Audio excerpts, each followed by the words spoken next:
Bangladesh cricket team has won the match. WON. And I got it, but I said to him, look, my friend, this is not right. Okay?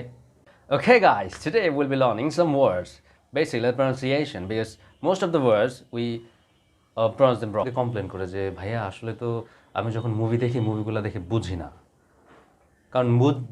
কারণ সে কিন্তু অনেক word জানে, ঠিক আছে। তারপর দেখা যায় সাবটাইটেল দেখলে দেখা যায় সাবটাইটেলের মুভির সাবটাইটেল বা খবরের এনিওয়ে যা কিছু হয় সেটা কিন্তু বোঝা যায়, কিন্তু 60-70% বোঝে।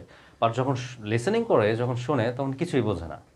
কারণ কি? কারণগুলো হলো তার যে রাইট প্রনাউন্সিয়েশন যেটা, সেটা অনেকেরই জানা নেই, because we are not natives. Yes, that is the reason. And we have been আমাদের এইসব কারণেই আমরা এটা, আর আমরা তো বাঙালি, তাই না? আর আমাদের যে রাইটিং লিস্টটা, সেখানে অনেক রিসোর্স আছে আমাদের এখানে, বাট সবাই এটা কীভাবে ইউজ করতে সেটা জানে না, সেটা আরেকটা কারণ। সো আমি আজকে কিছু কমন ওয়ার্ড নিয়ে আলোচনা করব, যেমন ANXIETY। এটা বেশিরভাগ মানুষ, 95% মানুষ আমাদের সামনে দেখছি যারা এটাকে অ্যানেক্সিটি বলে, বাট এটা কিন্তু আসলে অ্যানেক্সিটি না। বাট আপনি যখন দেখবেন টেলিভিশনের মধ্যে এটা আসলে রাইট প্রনাউন্সিয়েশন বলতেছে, যেমন অ্যাংজাইটি, এটার এক্স্যাক্ট যে প্রনাউন্সিয়েশন সেটা হলো অ্যাংজাইটি। এখন আপনি যখন টেলিভিশনে বা ইউটিউবে অ্যাংজাইটি শুনেন, আপনার কাছে মনে হয় না তো এই ওয়ার্ডটা জানি না, but you know this word, but you don't know the exact. That is a problem. That's why you can't use them. Like আপনার টাকা আছে ব্যাংকে, আপনার এটিএম কার্ডও আছে, বাট আপনার কাছে পাসওয়ার্ড নেই, ঠিক আছে? You know the word, but you can't use them. That is why you have to polish them a bit and you know them exactly what is the pronunciation. So আমরা চলে যাই anxiety, okay? ANXIETY, anxiety। এবং anxiety মানে হলো রাগ, ঠিক আছে, বা অ্যাঙ্গার। ঠিক এই ওয়ার্ড দ্বারাই আরেকটা ওয়ার্ড ANXIOOUS, এটাকে বলে অ্যানক্সাস। আমরা অনেকে বলি কি অ্যানক্সাস, বাট এটার যে প্রনাউন্সিয়েশন যেটা হবে আসলে অ্যাংশাস, ওকে? অ্যাংশাস, যেটার মানে হলো রাগান্বিত হওয়া বা অ্যাংরি, ওকে? অ্যাংরি। অ্যাংজাইটি মানে হলো রাগ, তার আরেকটা বলতে অ্যাঙ্গার, ওকে? আর অ্যাংশাস, এটা বাংলা মানে হলো রাগান্বিত বা angry, okay? So we gonna move to next word. So few days ago, one of my friend, he called me and was telling to me that, hey, do you know what? I said, what? He said to me, look, Bangladesh cricket team has won the match. I said to him, look, what you have just said, I don't really get it. He said, Bangladesh cricket team has won the match. WON.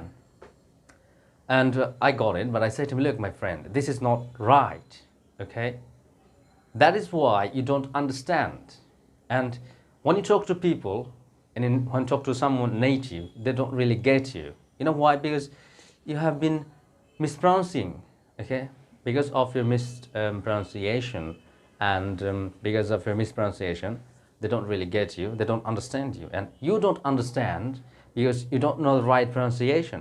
So now, এটা কিন্তু উইনের past participle, win, won, but won কিন্তু না, এটা হবে one. আমরা যেমন English one বলে ONE, ওয়ান, এক্স্যাক্টলি এটার যে প্রনাউন্সিয়েশন যেটা হবে ওয়ান। সো ফ্রম টুডে আপনি যদি খেয়াল করেন, ঠিক আছে, বাংলার যে ধারাভাষ্য যে দেয় কমেন্টেটরসরা, তো তাদের যে কথা, তারা কিন্তু হয়তো আমরা নিয়ে নেই ওন হিসাবে, মানে ওন বলে না। এখন থেকে আপনি এক্স্যাক্টলি খেয়াল করে দেখবেন তারা কখনোই ওন বলে না। There should be one, okay? The Bangladesh cricket team has won the match, okay? তারপর আমরা আরেকটা ওয়ার্ডে চলে যাব। Sorry, excuse me. এই যে এক্সকিউজ মি, ওকে? সো আপনি এটা অনেকে বলে এক্সকিউজ মি, এক্সকিউজ মি বিভিন্নভাবে, বাট এটা রাইট ওয়ার্ড আপনি বলতে পারেন যেমন excuse me or excuse me. Excuse me is okay, and even if you say excuse me or excuse me, all right, but don't say like excuse me, but squeeze me. Squeeze something is just press me, you know, squeeze me. আপনি যখন লেবু চিপড়ান না, সেটাকে squeeze বলে, ঠিক আছে? squeeze the lime.